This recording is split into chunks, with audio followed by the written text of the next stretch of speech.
Namaste. Namaste. St. Vincent of Lombardy, normally one of my favorite saints, once said that, of course, perfection is impossible. But if you strive for perfection, what you'll get is excellence. And while I hardly ever disagree with St. Vincent, I don't think so. It may be true that idea is true if we're talking about a task. You know, if you strive to make the perfect blanket, crocheting, knitting, quilting, whatever it is you're doing, you'll come up with an excellent blanket. The question is, can you be content with perfection? I'm sorry, with excellence. And so many of us are raised and conditioned to be perfectionists. And so less than perfect isn't okay. And if that's true, then striving for perfection is a subtle sort of self-destruction. Because we're striving for what's not possible. And if we believe that's the standard, and if we believe that's the way it has to be, then we will never be good enough. So that certainly is one way to look at the spiritual journey, but I don't believe it's the healthiest way. Part of this Ram Dass story, the part that's missing in the beginning, it wasn't there in this version, and I had to edit it a little bit for length anyway, but is the truth that the reason he was late is that he was trying to be the perfect spiritual person. And perfect spiritual people, in the Hindu tradition, if they're monks, don't carry money. So he had given all his money to somebody else to hold for him. And then, one morning, he woke up late. And all the other devotees had gotten on the bus and gone to the ashram, but he couldn't because he didn't have any money, because he'd given it all to the other guy. So while it was a pretty short bus ride, if you walked on the path, it took a long time to get there. So some of what he was doing when he showed up was projecting his own anger at himself onto those people who were daring to have fun despite the fact that he missed the bus.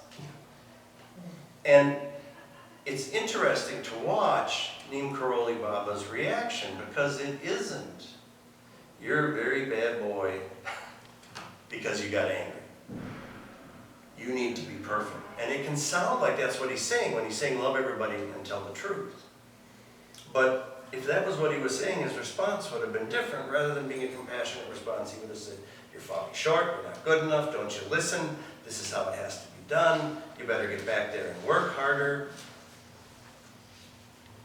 Sort of like, I know you went to the movies and then you played cards and then you danced, and that's not perfect. And so we're going to kick you out. And the same thing's true in that gospel story, that it isn't about perfection.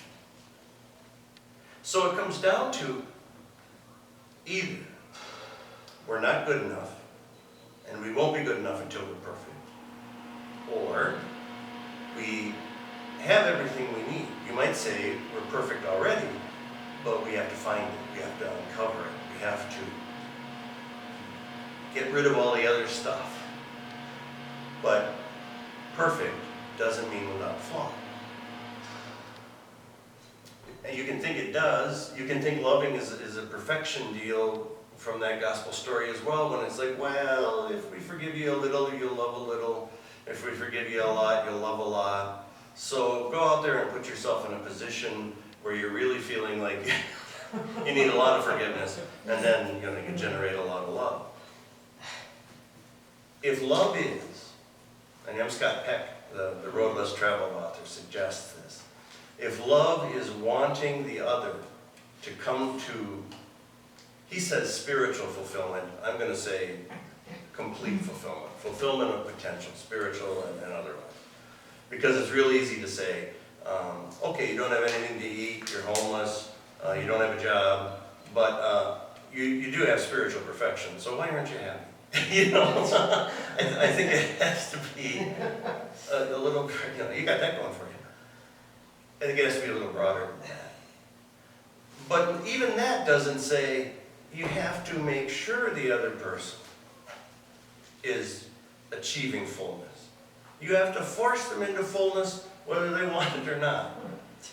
And yet, there's a lot of religious traditions that sort of imply that, at least in practice. There's a lot of religious traditions that say, if you get too far away from what we think the goal is, we're going to kick you out. Because then you'll realize how much you miss us. Our accepting, warm, loving selves. And you'll want to come back. And that'll make you toe the line. And then they scratch their heads and wonder why that doesn't work. When I was attending a conservative Lutheran college here in town, on Blue Mountain Road, they told us that one of the best things Martin Luther ever taught was that when you preach a sermon, it should be half law, half telling you that you're doomed, and half telling you, thank God Jesus came along. And I remember arguing that most people are pretty sure that they're not perfect. And so beating them over the head with that isn't all that helpful. And it didn't matter because they had the cookbook. But, and that's okay. I mean, if that works for somebody, I don't want to take it away from them. But I don't think anybody in this room has lived such a charmed life that they can honestly say they've never made a mistake. Wow. Except you. And I don't think anybody in this, it's the old thing. I thought I was wrong once, but I was mistaken. Exactly. I don't think any of us would say that our life's been completely charmed. It's gone exactly the way we thought it should.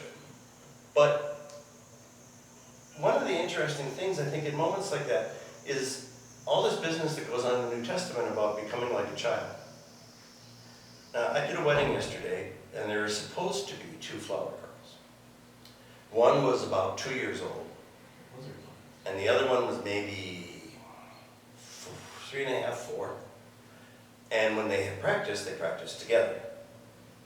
Well, the 4-year-old and her father, who was driving the car, got into a car accident on the way to the wedding. And they were okay, but the car was totaled. And so the 2-year-old had to go along. Well, and it was a pretty large place. It was a Alberno in the chapel. Pretty large church, pretty full of people. And the doors opened, and she looked down that aisle and just melted down. Oh. Like, no way I'm going down this aisle. And I'm sure nobody said, look at that performance. She's ruining the wedding. She's ruining the wedding. She screwed up, didn't she, Brad? Now, if an adult had done the same thing or something like it, half the place would have said, look at that, that's terrible. He's screwing up. Didn't he practice? Didn't he know which order he was supposed to be in? And so as she stood there crying, the 2-year-old's father, who was one of the groomsmen, walked up the side aisle, went back and got her, tried to coach her into going, she wasn't going, so they negotiated something, and he picked her up and carried her down the aisle as she dropped the petals out of the basket down the aisle. That's awesome. And it was great. So why don't we give ourselves that same kind of slack? Why would we go, and I used to be much worse at this than I am now, but why do we hold on to every mistake we've ever made and say, I can't believe I did that? 30 years later, we might say, I can't believe I did that. And I guarantee you, 30 years later, you're the only one that remembers that you did that. That's true. But it comes, I think, out of this conditioning to be perfect. But notice where the growth is. The growth is never in being perfect. If you watch the Olympics, whoever wins the gold medal didn't grow in winning the gold medal. They grew in all the training they did to get to that point. That's where the transformation occurred. And people who run marathons really grow in the training for the marathon. Now, it's fun to run the marathon, it's great to do well and all that, but the real transformation is on the way to the goal. And I think the spiritual life is exactly the same way. The real transformation is on the way. And to say that we need to be perfect is to say that we want to be in the place where no more transformation happens. And in a strange way, is to say the true goal of being spiritual is to stop growing. And living things that don't grow die. Those really are the only two choices. And so maybe we can let go of that perfectionistic need. Maybe when we see these parables and stories from Jesus, and it's somebody or somebodies who were being judged by the people who believe they've arrived, and who believe that the only way to be acceptable is to get to the goal. It seems very much like Jesus keeps calling them back to, no. It's not about having arrived, it's about engaging the journey.